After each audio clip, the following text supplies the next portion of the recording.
Olá a todos e todas.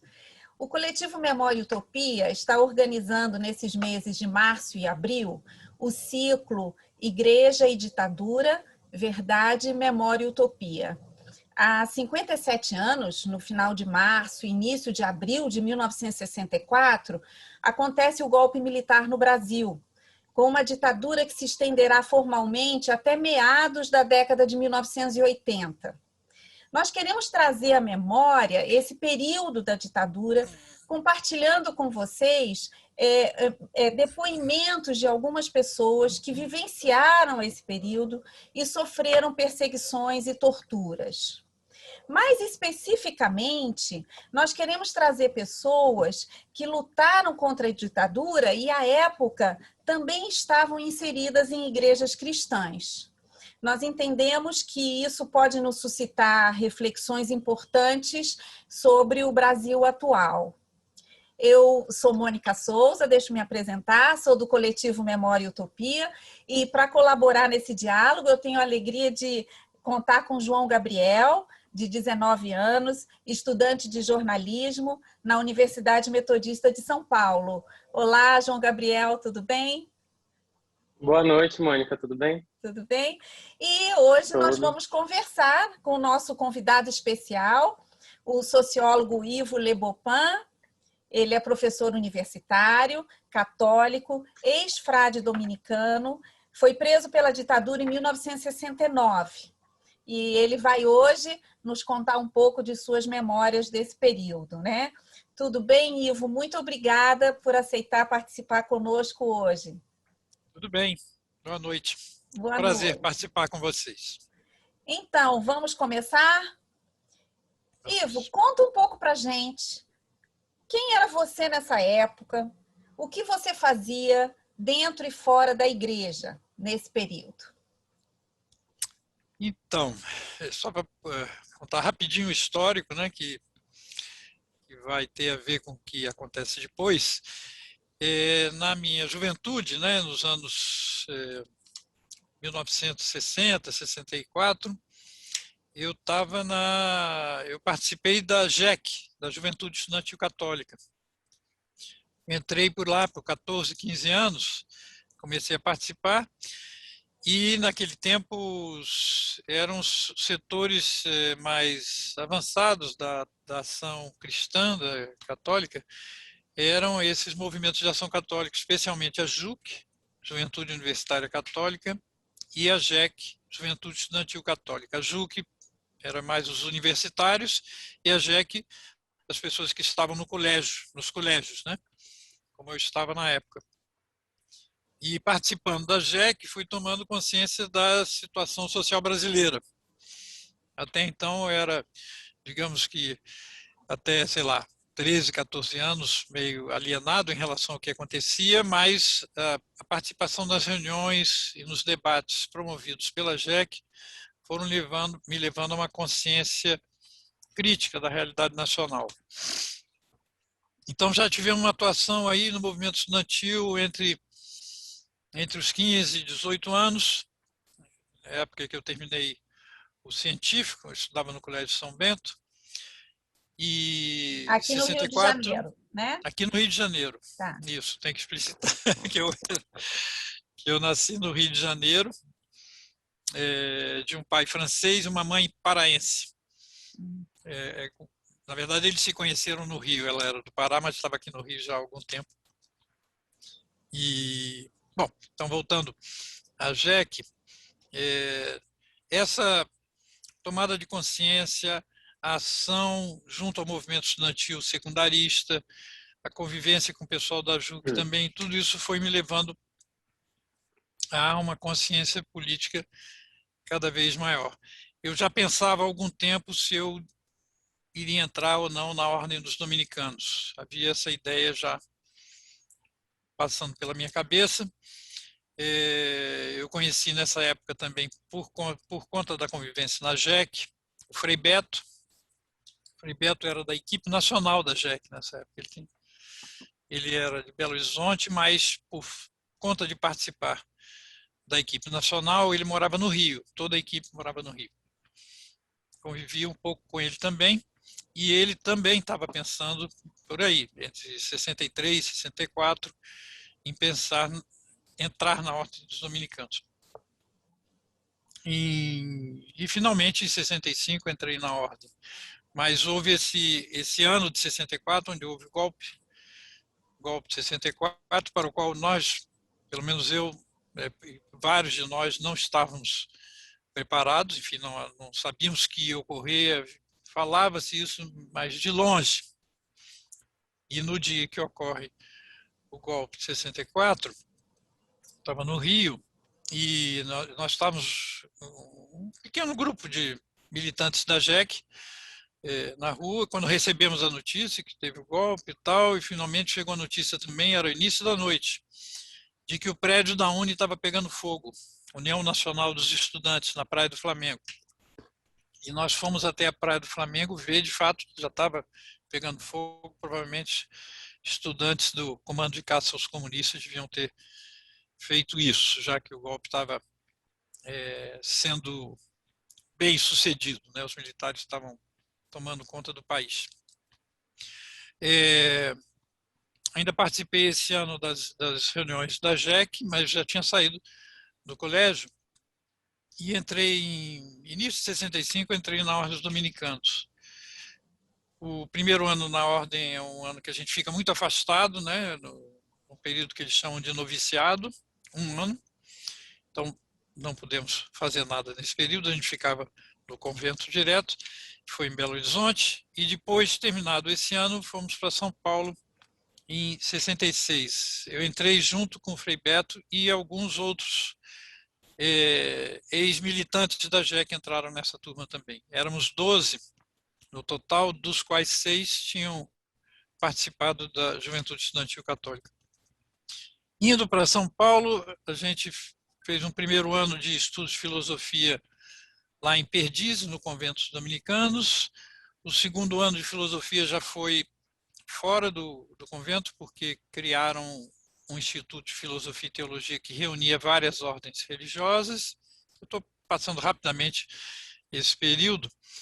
Em 68, também era nesse Instituto de Filosofia e Teologia, e eu comecei a preparar para o vestibular para fazer filosofia na USP. Uhum. E entrei na USP, na filosofia da USP, no início de 69. Só que, como vocês sabem, 13 de dezembro de 68 houve o ato institucional número 5, o AI-5, e tudo se tornou muito mais complicado, né? Nos anos 66 a 68, nós estivemos presentes ou participando das famosas passeatas estudantis que houve nesse período antes do AI-5. Havia algum espaço de liberdade de participação, e São Paulo teve muitas atividades desse tipo, né? Manifestações estudantis, chamadas passeatas nessa época, de protestos contra a ditadura, de exigência de volta à democracia. Havia ainda artigos nos jornais críticos, a ditadura ainda tinha alguma liberdade. Depois do AI-5, fecha o tempo, e é o período em que a tortura que tinha ocorrido eventualmente em determinadas áreas, especialmente na área rural, na área dos sindicatos rurais, tinha havido muita tortura nos primeiros anos, 64, 65, 66, mas nas cidades ainda era eventual a tortura. Havia prisões, muitas, mas torturas eventualmente. A partir do AI-5, a tortura se torna o método de interrogatório sistemático. A pessoa primeiro é torturada, depois eles vão verificar se não pegaram o nome errado, a pessoa errada. A tortura se torna o critério da verdade. E nós estamos nesse período, a partir de 68, um pequeno grupo dos frades dominicanos decidiu ajudar no apoio logístico a militantes da Ação Libertadora Nacional, organização dirigida por Carlos Marighella. Então, 68 e 69, o nosso trabalho era esconder pessoas que estavam sendo perseguidas, que poderiam ser presas, e ajudá-las a sair do país.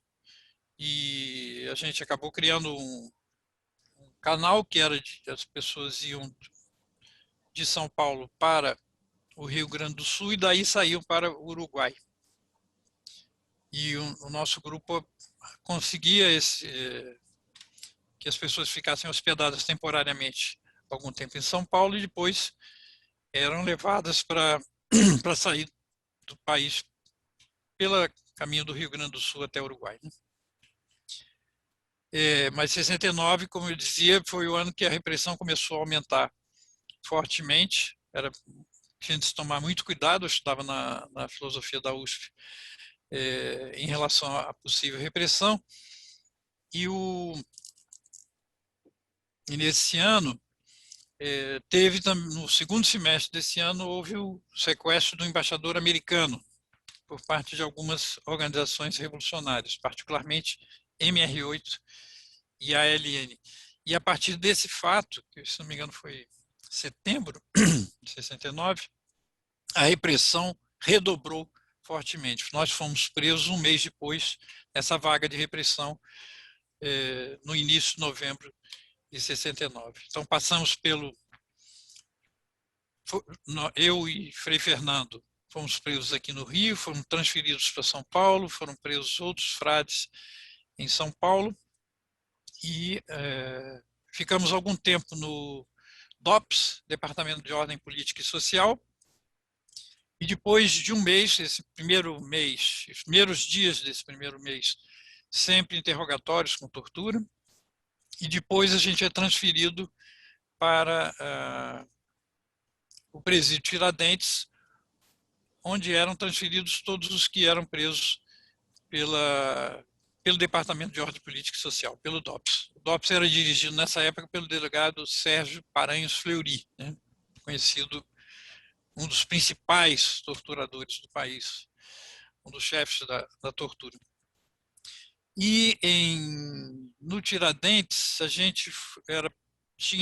o Tiradentes era um presídio antigo, de 1851, tinha sido senzala de escravos, antes do fim da escravidão. E tinha 2 pavilhões, um pavilhão 2, onde ficavam os presos comuns, e o pavilhão 1 foi transformado em um presídio político, praticamente, né? O pavilhão era dos presos políticos. Tinha 7 celas, e as celas tinham mais ou menos o mesmo tamanho, 6 delas tinham mais ou menos o mesmo tamanho, cabiam de 10 a 16 presos políticos, mas nós ficamos na cela 7, que era ficava mais em cima, e era maior. E tinha aí, eventualmente, 40 a 50 presos políticos. E eu até gostaria de falar um pouco dessa experiência, da experiência nossa na prisão, porque foi uma novidade para nós e para eles. Eles, que eu digo, são os militantes marxistas. Nós éramos cristãos, éramos um pequeno punhado de cristãos, né? Éramos 7 frades dominicanos, tinha um estudante jesuíta, que era outra ordem, né? Católica, tinha um padre secular, que já estava preso há algum tempo, alguns meses,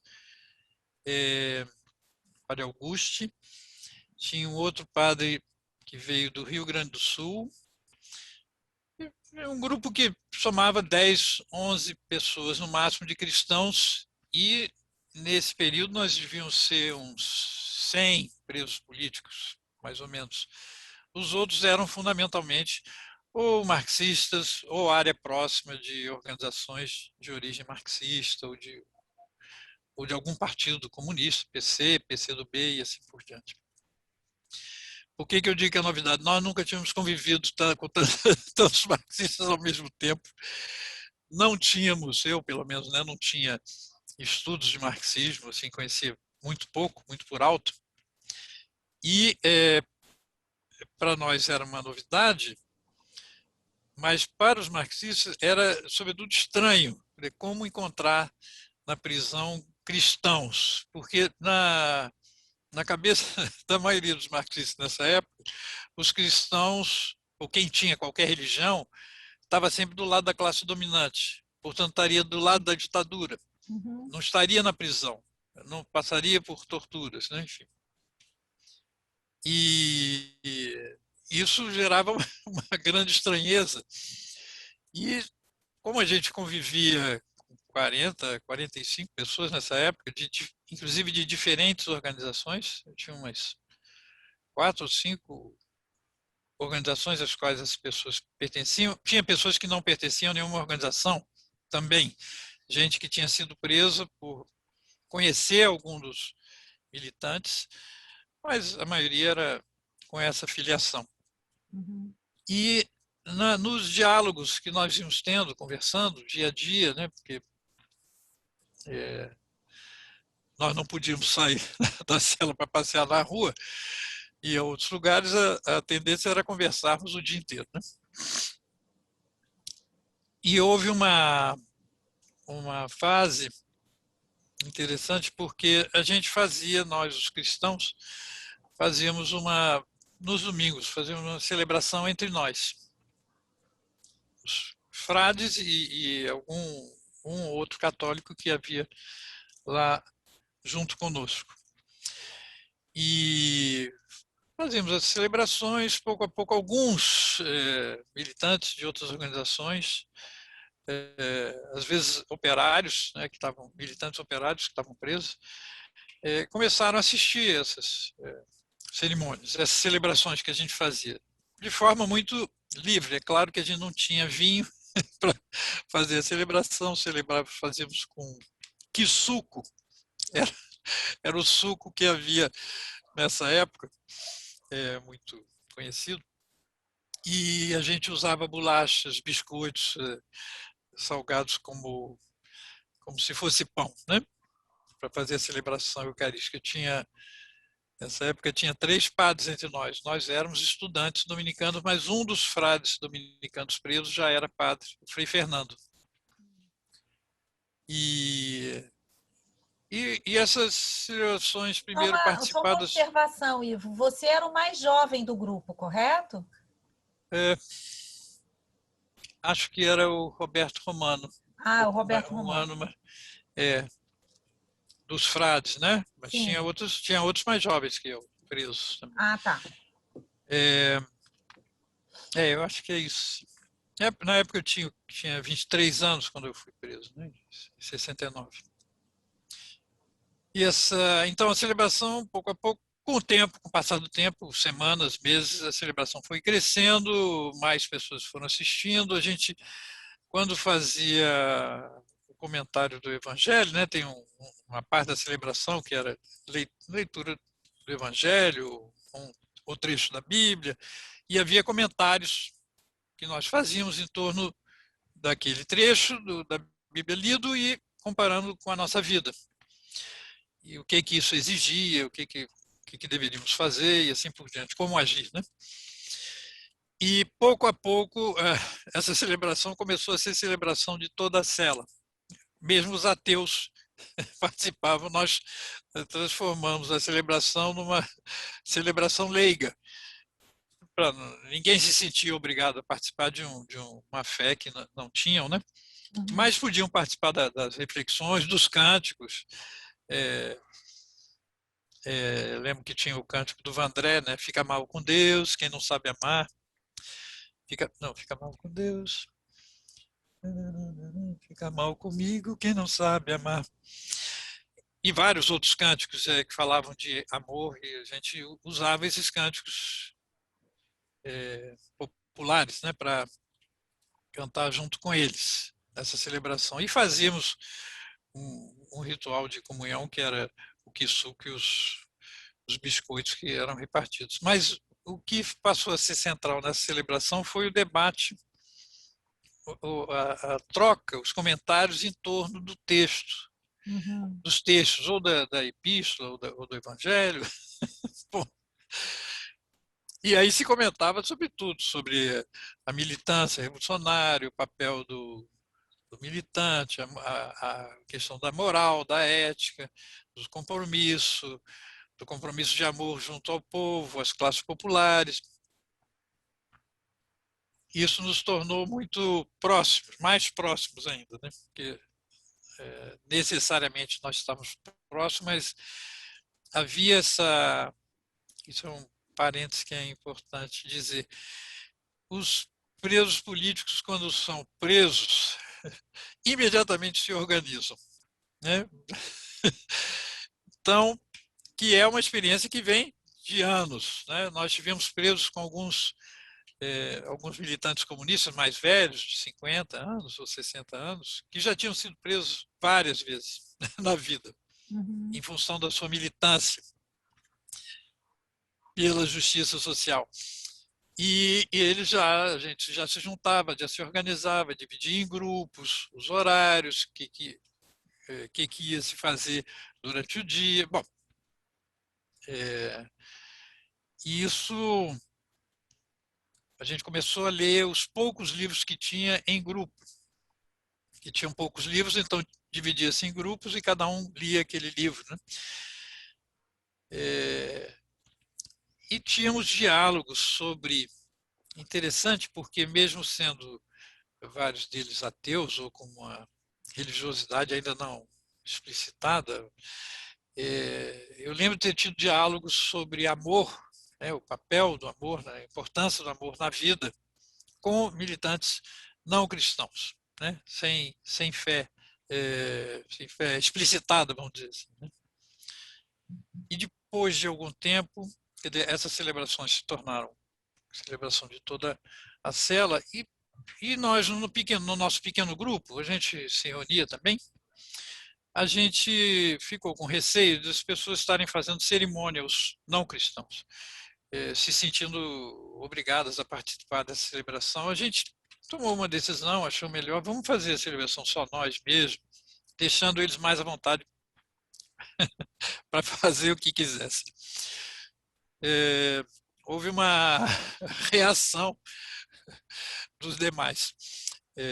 Os que tinham maior liderança na cela vieram conversar conosco e disseram: olha, quando vocês começaram as celebrações, vocês tinham total liberdade de fazer a celebração e como vocês queriam e tal. Só que a celebração se tornou um ritual importante, semanal para toda a cela, um momento de reflexão, de reforço, de apoio, de ânimo, porque viver na cela todo dia, aquele cotidiano de preso, pode ser de vez em quando desanimador, meio deprimente. Vocês não têm mais o direito de decidir não ter a celebração. Resultado, nós tivemos de voltar atrás e continuar a celebração dominical, a reflexão dominical, a reunião dominical, com todo o grupo. Uma perguntinha, Ivo. Nesse período da prisão, desse grupo, as torturas também continuavam? Era um processo sistemático ou não? Não. Como é que funcionava o esquema da repressão? Você era preso ou em São Paulo, no caso, ou pelo DOPS, ou pela Operação Bandeirantes, que depois se tornou DOI-CODE, né? Que era, se não me engano, na rua Tutóia, ou pelo DOPS, pelo Fleury, ou pela Operação Bandeirantes, e aí você passava o período de interrogatórios nesses lugares. Depois que você era transferido para o presídio, que tinham terminado os interrogatórios. Então, no nosso caso, nós ficamos quase um mês no DOPS e fomos em seguida transferidos, como todos os demais que foram presos, passavam pelo DOPS ou passavam pela Operação Bandeirantes e depois iam para o presídio Tiradentes. Então, no presídio Tiradentes, em princípio, ninguém mais era torturado. E, em princípio, ninguém mais voltava ao local dos interrogatórios, ou ao DOPS ou à Operação Bandeirantes. Então, você ficava lá no presídio Tiradentes, era preso, tinha uma grande vantagem, não tinha mais torturas. O período realmente difícil da prisão é o período de interrogatórios e torturas, né? E Ivo, eu falei, sim. Pode continuar. Não, que eu ia falar que, mas houve exceções nessa saída em relação ao presídio Tiradentes. Você não voltava normalmente. A regra era quem vai para o presídio Tiradentes fica, acabou. mas o caso do Frei Tito, por exemplo, né? Ele foi preso e torturado logo no início de novembro de 69, e lá no DOPS. Depois foi transferido, né, todos nós juntos, para o Presídio Tiradentes, mas 3 meses depois, isso foi em novembro de 69, em fevereiro de 70, alguém tinha sido preso na Operação Bandeirantes que tinha citado o nome dele. Ele foi levado para a Operação Bandeirantes e foi aí que ele foi torturado muito mais violentamente, né? Porque na Operação Bandeirantes eles tinham equipes de tortura para cada dia. A equipe mudava inteiramente no dia seguinte. Então, o torturado continuava a mesma pessoa sendo torturada, mas a equipe chegava fresquinha no outro dia para fazer o seu trabalho de torturar. E ele foi torturado assim durante 3 dias, por 3 equipes diferentes, né? Foi no final do 3º dia que ele tentou o suicídio, que ele tinha receio de não conseguir se segurar mais e falar alguma coisa que ia prejudicar alguém, né? Então, ele conseguiu emprestar uma gilete, ele disse para o carcereiro que ele ia fazer a barba, e quando o carcereiro se afastou, ele usou a gilete para cortar na altura do cotovelo, né? Na parte de dentro do cotovelo, e encontraram ele ainda a tempo, levaram para o hospital militar. Ele se recuperou e sobreviveu a essa tentativa de suicídio. Ele lembra de uma frase que disseram quando ele estava semi-consciente, sendo levado para o hospital. Já no hospital, os militares da Operação Bandeirantes dizendo que ele não pode morrer de jeito nenhum, porque isso vai gerar uma reação contra a ditadura, contra a Operação Bandeirantes e assim por diante. Bom, ele voltou para o nosso convívio, para a cela 7, no Presídio Tiradentes, uma semana depois de passar pelo hospital, fazer transfusão de sangue e tudo. E mesmo assim estava com marcas evidentes das torturas que ele tinha passado, né? Enfim, então, os 3 dias que ele passou na Operação Bandeirantes foram impressionantes. E volta então para a cela, a gente volta à convivência, essa convivência que eu estava contando antes para vocês. Depois de uns meses nessa convivência nossa, o fato da gente estar convivendo entre marxistas e cristãos levou a que alguns quisessem uma reflexão teórica mais consistente. O que significa ser cristão, militância política, transformação da realidade. E a gente passou um período, 1 mês, se não me engano, indo de cela em cela. Nós 3, acho que era o Beto, o Fernando e eu, a maioria das vezes, falando sobre a experiência dos cristãos, ou por que os cristãos entram na luta política, pela transformação social, pela justiça e assim por diante. Então, houve trocas interessantes. E nós tivemos também convivência com intelectuais marxistas que estiveram conosco nessa cela. A gente teve preso junto com Caio Prado Júnior, historiador famoso, né? Mas ficou poucos dias, graças a Deus. Para ele, ficou poucos dias. A gente não teve tanto tempo de convivência. Mas nós tivemos também com Jacó Gorender, outro historiador, que mais tarde, ao sair da prisão, ele escreveu um livro que se tornou muito conhecido, famoso, O Escravismo Colonial, sobre o tempo do Brasil colônia e a escravatura. E essa convivência que a gente teve com Jacó Gorender não morava na nossa cela, morava numa cela, uma das outras celas, embaixo. E a gente perguntou se ele aceitaria dar aulas de marxismo para nós, cristãos. Então, ele topou. Ele dava aula de marxismo para os operários lá fora, né? Para os militantes operários do Partido Comunista. E passou a dar aulas para nós. Foi ótimo, porque nesse período a gente estava começando a ler alguns livros de Marx ou sobre Marx, que começaram a entrar na prisão, antes eram proibidos. e ele nos ajudou a entender os conceitos marxistas essenciais, enfim. Foi essa convivência cristãos e marxistas foi um elemento que me parece fundamental e que marcou especialmente esse primeiro ano de prisão no presídio Tiradentes. A gente vai, acho que no início de 70, não, no final de 70, outubro, novembro, nós vamos ser transferidos para o pavilhão 2, deixamos o pavilhão 1 e fomos os presos políticos transferidos para o pavilhão 2. Era um pavilhão de 2 andares, a parte de baixo ficava com os presos comuns e a parte de cima com os presos políticos. A gente foi distribuídos entre as várias celas, né, que havia lá. E então nós não ficamos mais na cela grande com 40, 50 pessoas, ficamos numa cela só os frades. Inicialmente, eu acho que nós éramos 7 quando nós mudamos para lá em novembro de 70.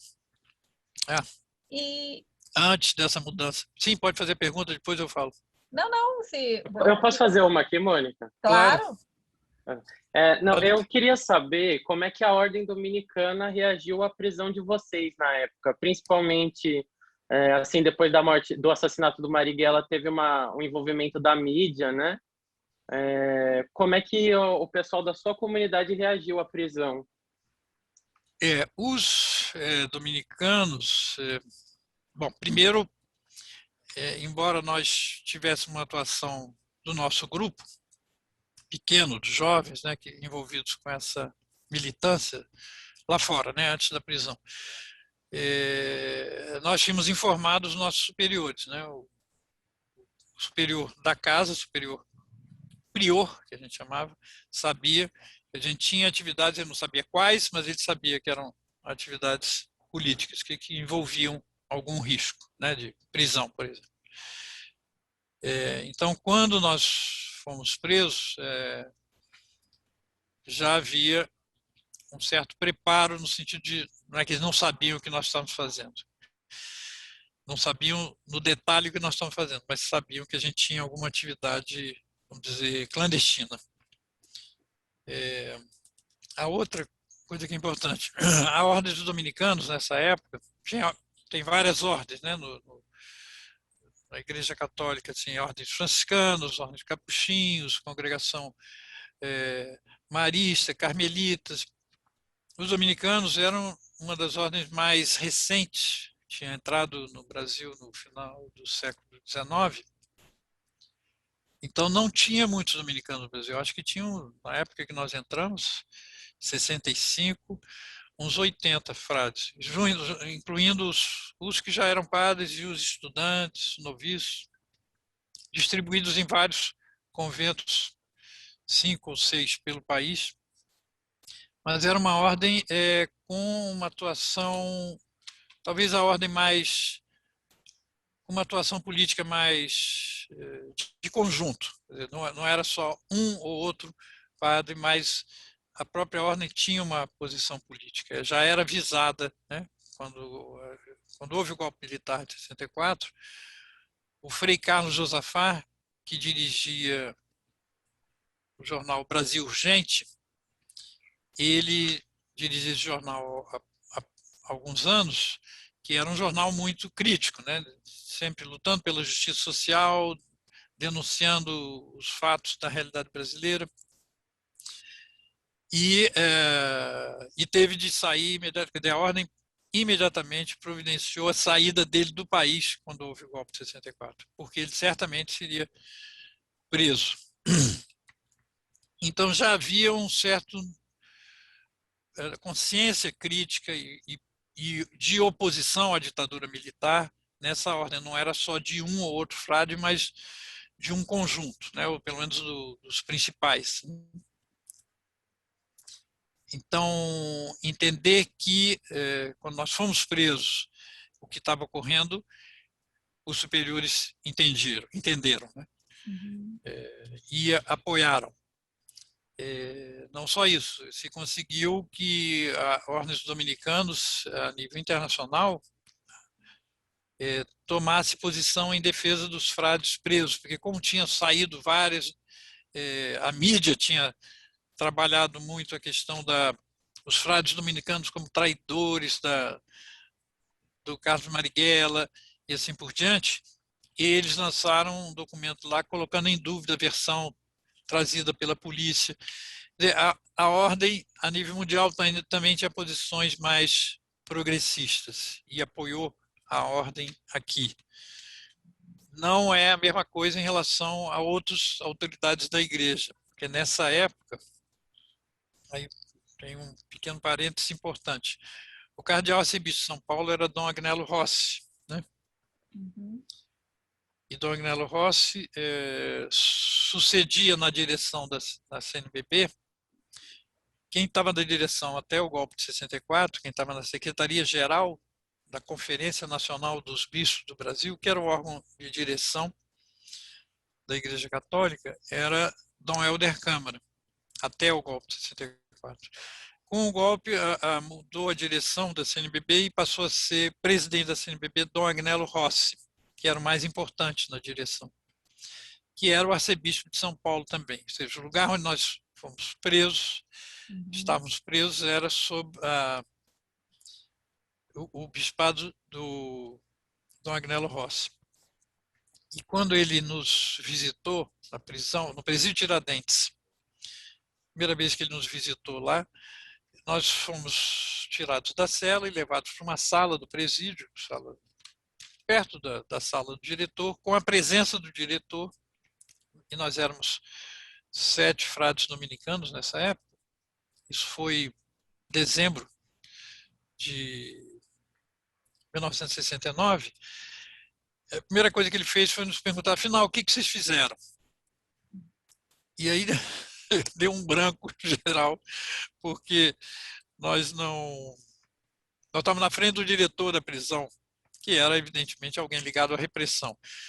Não tinha sentido nenhum a gente falar qualquer coisa na frente dele. A gente ficou em silêncio absoluto, e aí foi Dom Agnello que teve de se explicar que não, porque os vários fiéis católicos estão me cobrando e tal, por que vocês estão presos, enfim. Veja essa cena de dezembro de 69 e veja outra cena que ocorre em outubro de 70, quando o Papa Paulo VI nomeia um novo arcebispo para São Paulo, que é Dom Paulo Evaristo Arnes. Foi em outubro de 70. Ele transfere Dom Agnello Rossi para Roma, para uma congregação romana, lá do Vaticano, e nomeia Dom Paulo Evaristo Arnes, que era bispo auxiliar de São Paulo. Pouco tempo depois, ou dias depois, o Dom Paulo vai nos visitar. Ainda não tinha tomado posse como arcebispo. E ele nos visita e diz, com primeiras palavras para nós, eu fiz questão de ser a primeira atitude a tomar como novo arcebispo de São Paulo foi visitar meus irmãos presos. E não nos perguntou nada. Só quis manifestar a solidariedade, dar um apoio fraterno. São duas concepções de igreja, duas práticas de igreja nítidas na visita do arcebispo Dom Agnello Rossi e na visita de Dom Paulo Evaristo Arnes. E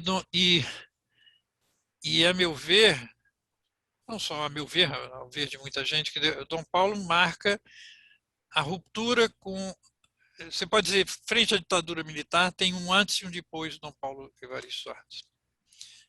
Porque até então se tentava ainda acordos de cúpula entre a cúpula da Igreja Católica e a cúpula dos militares, quando ocorriam conflitos na base. E almoços de cardeais com generais, enfim, ao fim dos quais se dizia que não há conflito entre igreja e Estado, são problemas passageiros.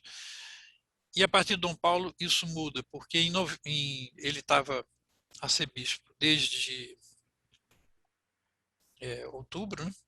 Não sei se ele entrou finalzinho de outubro ou início de novembro, e 3 meses depois, em janeiro, foi preso um padre da periferia de São Paulo, da zona sul de São Paulo, o padre Júlio Vittini, que era de origem italiana. E com ele foi preso uma assistente social, Yara Spadini. Janeiro de 70. O Dom Paulo foi imediatamente avisado, algumas horas depois ele ficou sabendo, e ele se dirigiu, como ele já sabia que tinham levado o padre e a assistente para o DOPS, ele foi lá para tentar falar com o padre e assistente social. E conseguiu exigir que trouxessem eles a presença dele, Dom Paulo Evaristo. E ele viu as marcas de tortura recentes, que estavam sendo torturados naquele momento, estavam lá há algumas horas.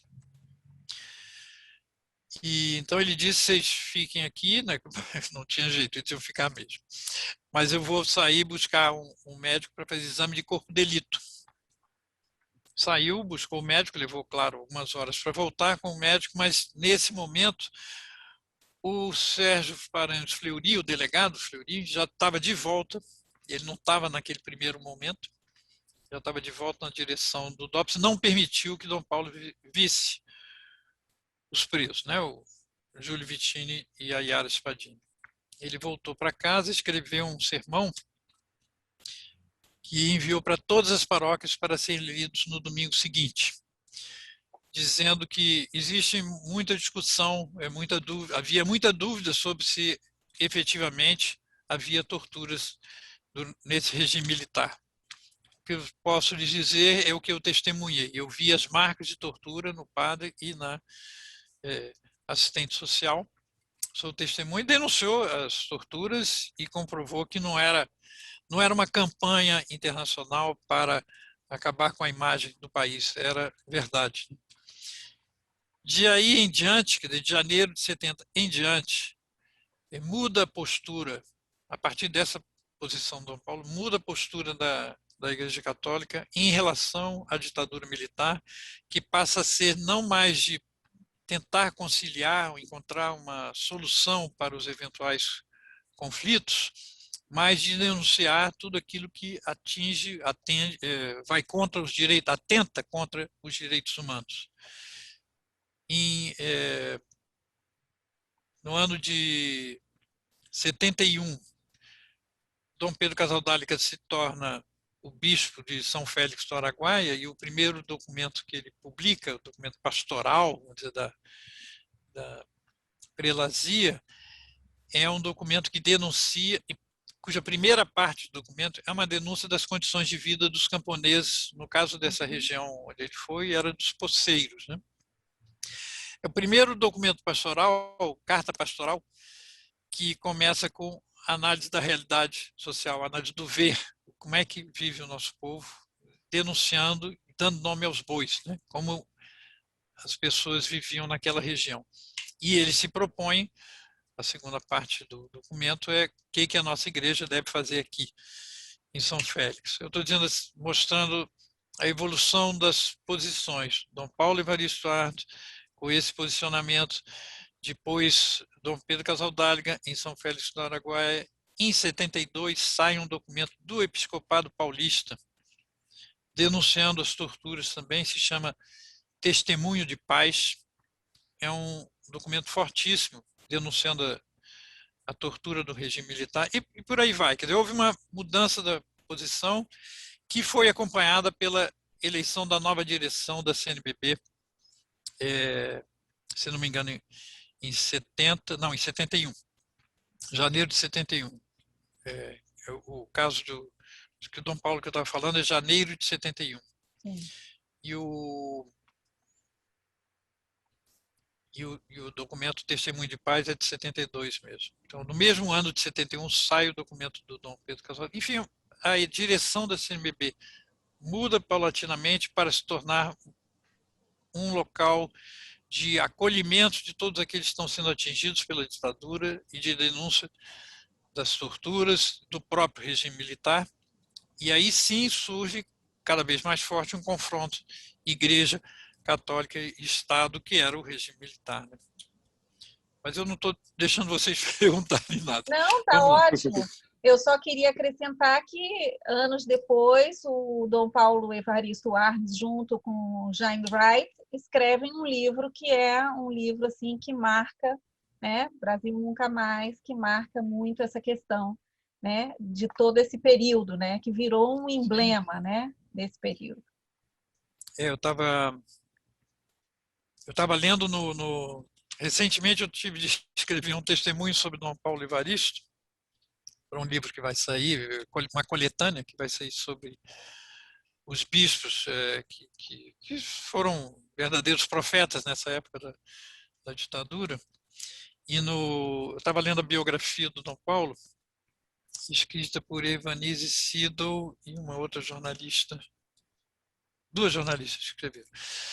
E ela conta um pouco a história, como é que foi feito, né, esse livro, Brasil Nunca Mais, como é que ele foi preparado, né, todas as denúncias que eles reuniram, os processos em Brasília do Superior Tribunal Militar, tinham de ser fotocopiados todos os documentos, milhares de páginas, a partir do qual eles elaboraram.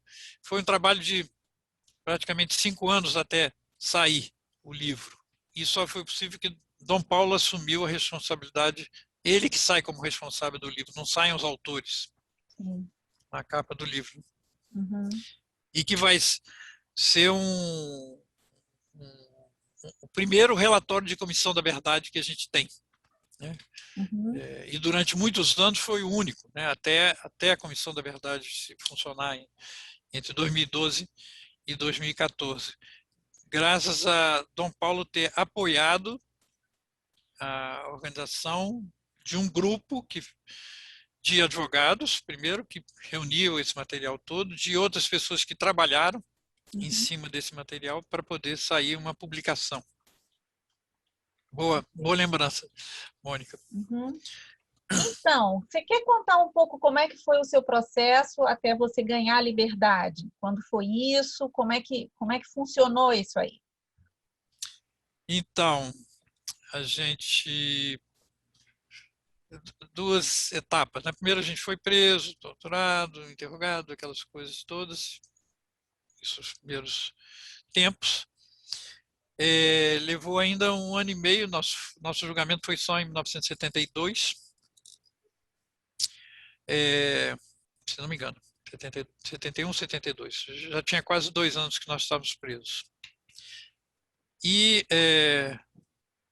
o julgamento foi na Justiça, segunda Região Militar. Era um juiz civil, mas o tribunal era militar. E nós fomos condenados nós,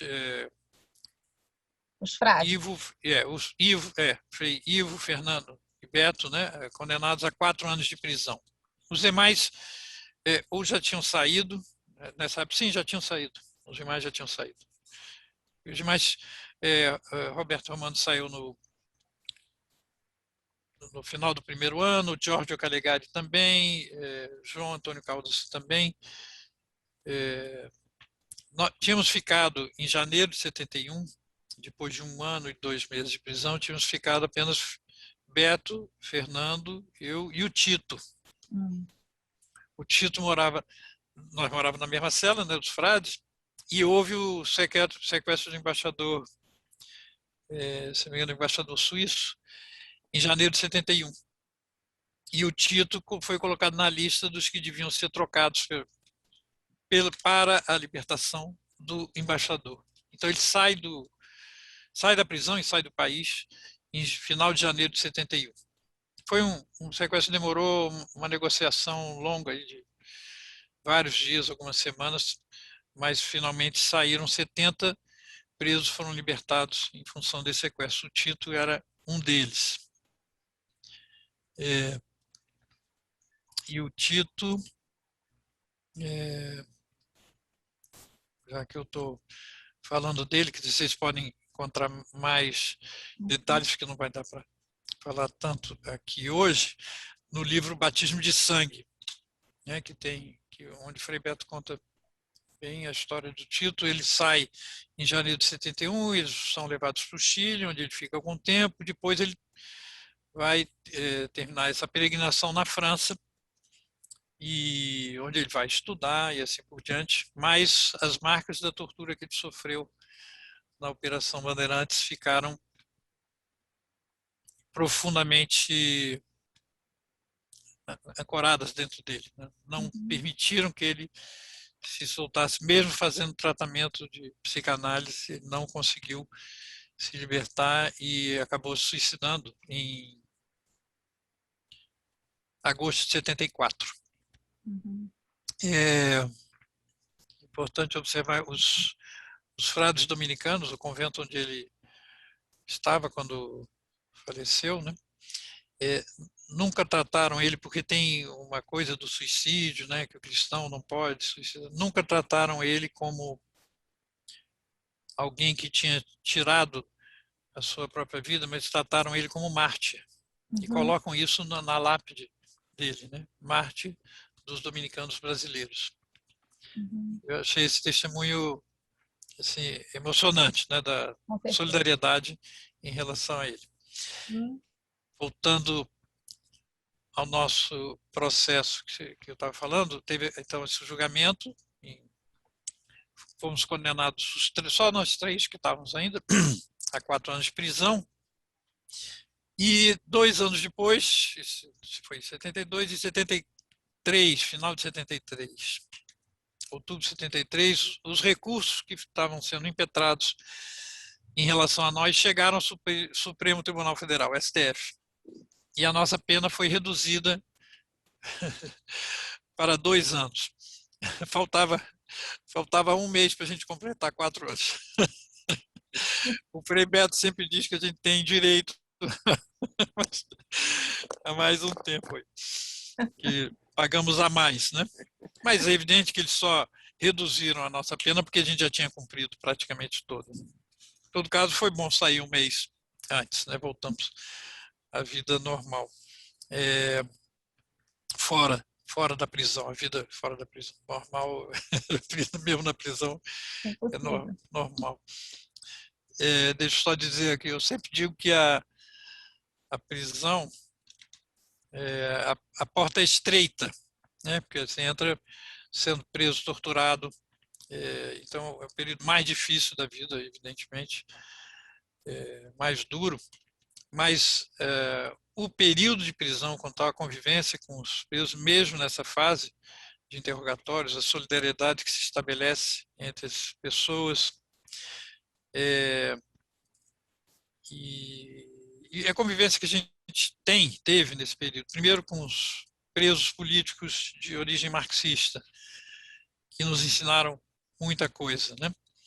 E depois a convivência com os presos comuns, que é o ano e meio final, não vai dar para falar disso aqui também, mas foi um aprendizado muito grande, quer dizer, é uma espécie de extrato de tomate concentrado, extrato de vida concentrado, né? Em 4 anos você aprende coisas do Arco da Velha. Coisas que, eu digo, a leitura mesmo da Bíblia, a leitura dos textos bíblicos muda de sentido totalmente. Eu lembro que, só para exemplificar, tem trechos que, quando a gente lia antes da prisão, tinham sentido e mudam inteiramente depois. Por exemplo, Jesus Cristo foi perseguido, torturado, açoitado, e depois crucificado na cruz e morto. Isso era uma coisa que a gente imaginava que era só para ele.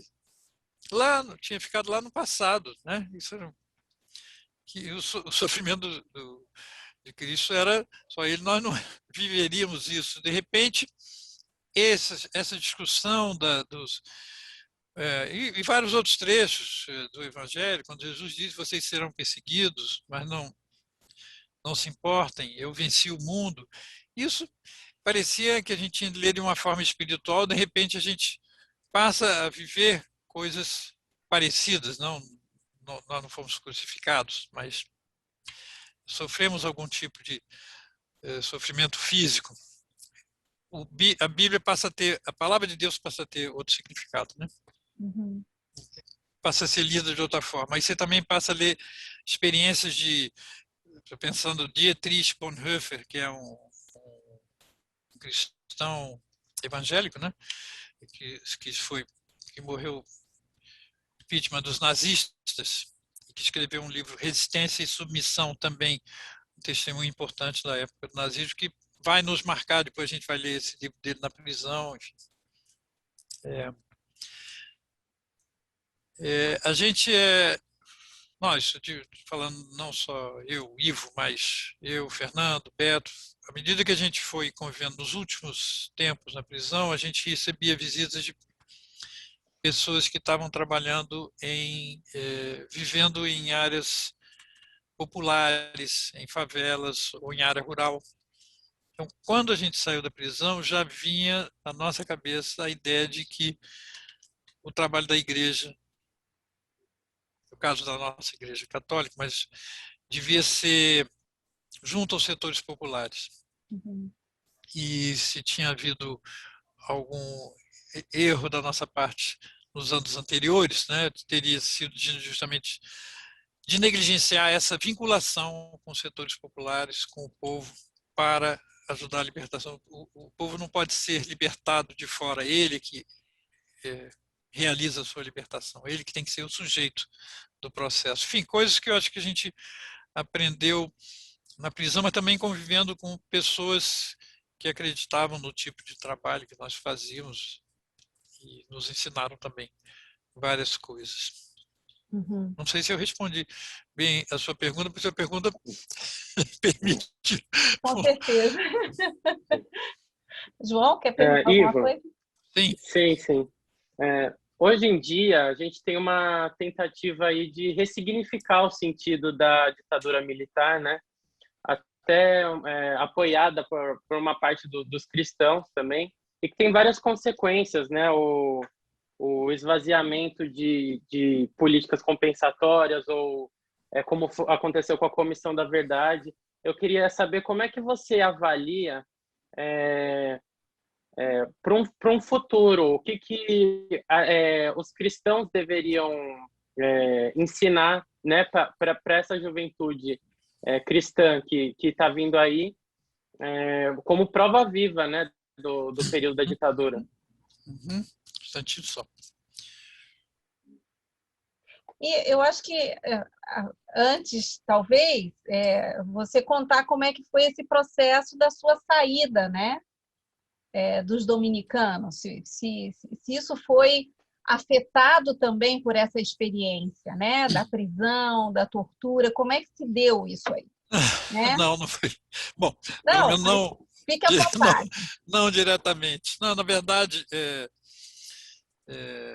que a opção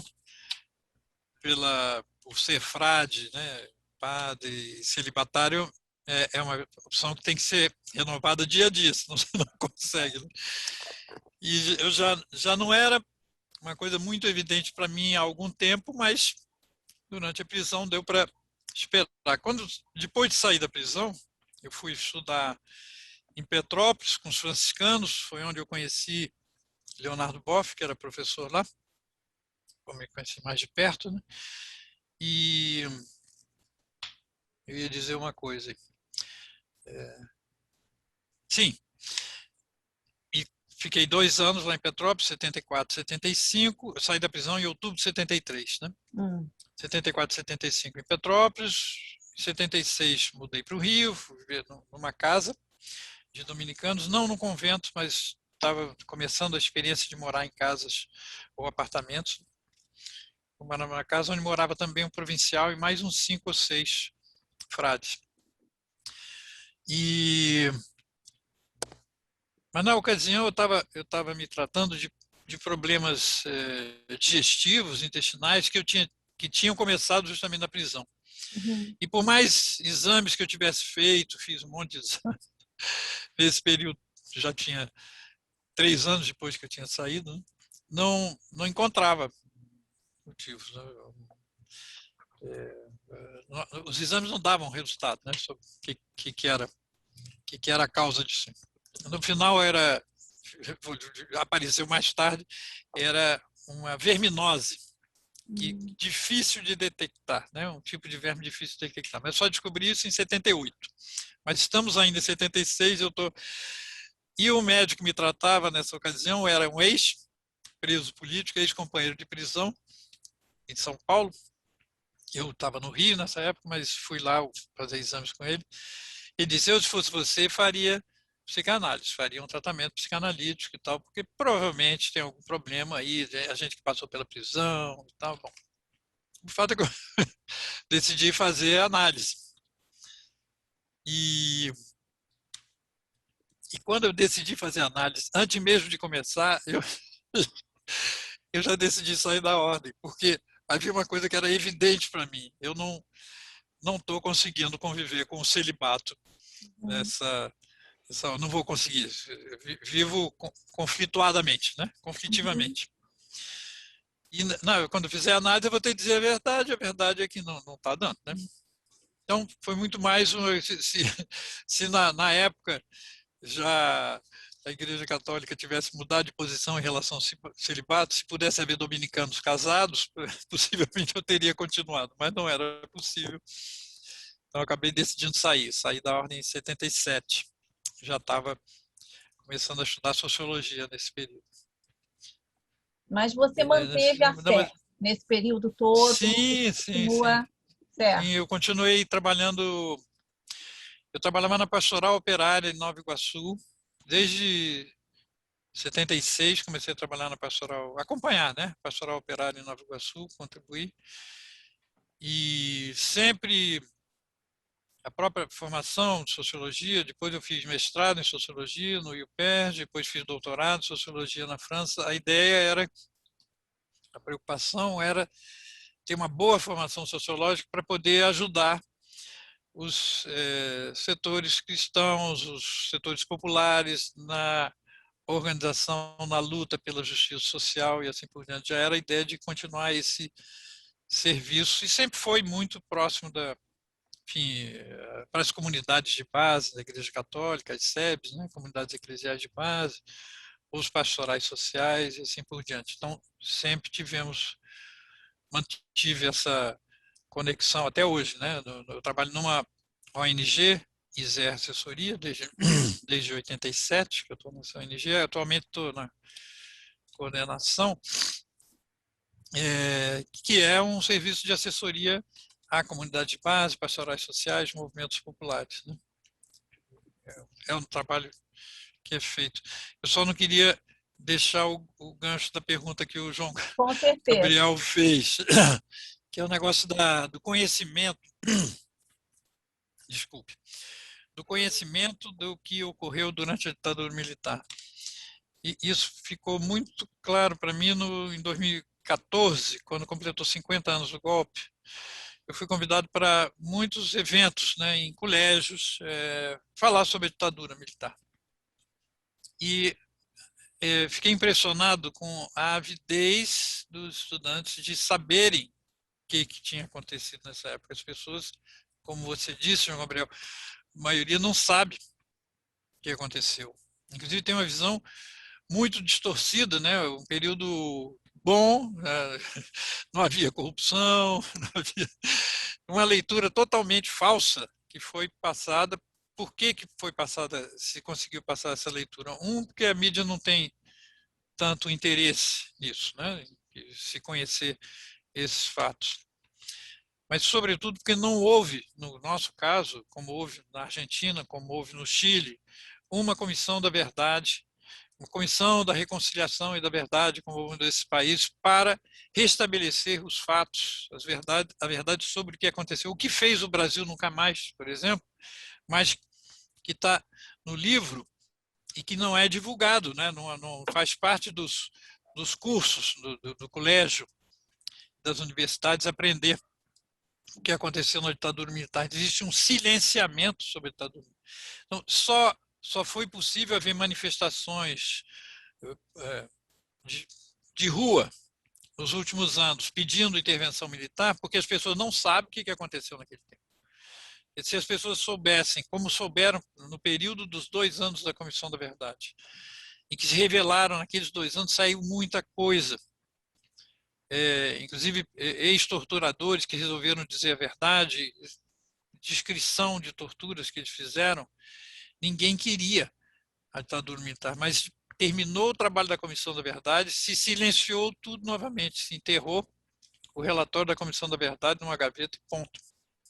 Então, eu acho que um elemento fundamental para o Brasil poder se recuperar e poder ir para frente é conhecer a história, particularmente conhecer a história da ditadura militar. E não tem como dizer isso é revanchismo, não, isso é um direito que na história do nazismo foi feito todo um levantamento histórico do que aconteceu no nazismo, de cada torturador, cada mandante, durante décadas se fez esse levantamento. Então as pessoas, pode ser que tenha algumas pessoas que queiram voltar ao nazismo, mas são minoria da minoria na Alemanha, porque já se sabe muito sobre isso. E como na Argentina ninguém quer a volta da ditadura militar, se sabe perfeitamente o que aconteceu com as pessoas por causa dos processos. Então, faz falta enormemente nós termos uma recuperação da memória histórica do que aconteceu no nosso país. E isso é absolutamente fundamental para a gente poder se reparar aí para frente. Talvez o João Gabriel possa contar para a gente, porque ele estava contando hoje, quando eu comentei com ele sobre o filme que foi feito, O Batismo de Sangue, baseado no livro do Frei Beto homônimo, e aí ele contou uma coisa interessante da experiência dele na escola. Se você quiser falar para a gente, João. Sim. Então, comentei com a Mônica hoje cedo, né, na época que, se eu não me engano, era ensino fundamental, né? Meu professor comentou desse filme com a gente, de passar, né? E eu lembro que era uma época que tinha trocado pastoral, tinha trocado direção da escola, e o professor não foi autorizado a passar esse filme pelo conteúdo, né? A gente conseguiu até assistir alguns trechos, mas a justificativa foi que eram cenas muito fortes. Só que a gente assistia filmes com teor talvez até um pouco mais adulto, né? Adeus Lenin, Germinal. E hoje em dia eu até me questiono, né? Por que esse filme não foi passado na íntegra? Isso. Pois é. Na verdade, esse silenciamento, os militares não queriam que se tocasse nesse assunto, queria que deixasse embaixo do tapete mesmo, né? Mas não só os militares, quer dizer, boa parte da mídia não tinha interesse em que isso daí se revelasse. Então, quando eu vi quando aconteceu a entrega do relatório da Comissão da Verdade em dezembro, se não me engano, dezembro de 2014, e nunca mais se falou nisso. Onde é que se continuou a trabalhar sobre as comissões da verdade municipais, comissões da verdade de universidades, que continuaram a investigar o que aconteceu durante a ditadura, e continua até hoje, investigando para complementar os dados históricos. Mas existe uma difusão muito grande de que mexer nisso é errado. Ora, é o contrário, o país, para ir para frente, precisa conhecer profundamente a sua história, saber o que aconteceu. Como a gente exige que se saiba o que houve na escravidão, na escravização, né, dos negros na história do Brasil, a gente tem que saber o que aconteceu na ditadura militar, e não é sabido. E ninguém elegeria uma pessoa que considera um torturador um herói, presidente da República, se soubesse o que tinha acontecido na ditadura militar. Com certeza, com certeza. Então, nós acho que estamos caminhando aqui para o fim. E, Ivo, você quer acrescentar mais alguma coisa que você acha que a gente esqueceu de te perguntar, que é interessante?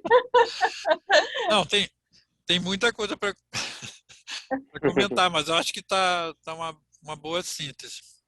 Olha, eu quero agradecer muito a sua generosidade, a sua disposição em compartilhar conosco essas memórias, né? Como você disse, a gente precisa ter esses fatos presentes, né? Sabidos, para que eles nunca mais se repitam, para que a gente tenha consciência Isso. e para que a gente possa lutar contra até subterfúgios, né, que estão acontecendo agora, né, processos autoritários que estão vindo de maneira sinuosa, que estão chegando até nós e que a gente possa lutar e resistir, né? Eu acho que esse seu depoimento é fundamental, né? Eu te agradeço muito por essa conversa tão boa e passou tão rápido, né? Obrigado a vocês também pela oportunidade de dar esse testemunho. Muito obrigada. Muito obrigado. Boa noite. Boa noite. Boa noite. Tchau, tchau.